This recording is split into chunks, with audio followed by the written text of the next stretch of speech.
In August 1994, it rained in Oakville, Washington. But this wasn't ordinary rain. Instead of water, a translucent, jelly-like substance fell from the sky. Soon after, animals began to die, and people started to feel sick. What exactly fell from the sky that summer? Pollution? Biological waste? Or something far stranger? It began early on the 7th of August, 1994. Residents of Oakville, a quiet logging town in southwestern Washington, woke to find their yards, cars, and rooftops coated in a strange gelatinous material. It wasn't hail.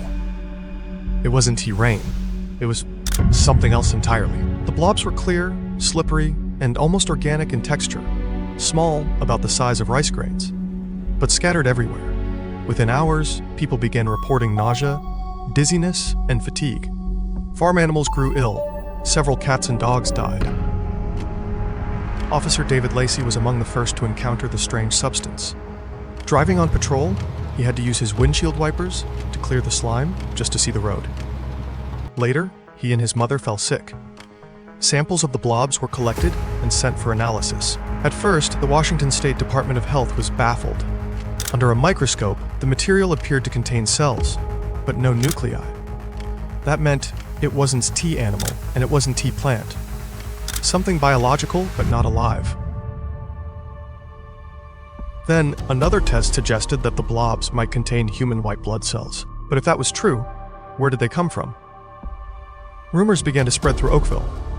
Some claimed the blobs were a result of military testing. Biological material accidentally released into the atmosphere. Others whispered about bombers seen flying overhead days before the rain.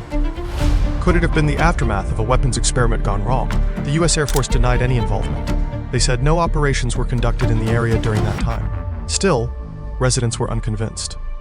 A private lab later suggested that the blobs might be the remains of jellyfish, aerosolized from the ocean by bomb testing and carried inland. But no evidence supported that theory. Others speculated it could have been waste from commercial aircraft, though aviation authorities said that was impossible. Years passed, and the samples eventually degraded. Whatever the Oakville blobs truly were, is now lost to time. Even today, nearly 30 years later, no one has ever explained what fell from the sky that August morning. Was it a natural phenomenon? Or a man-made mistake? Or could it have been something not of this world at all? The people of Oakville still remember the rain that wasn't tea rain, and the sickness that followed. Sometimes, the strangest things don't fall from the sky in lightning or thunder, but in silence,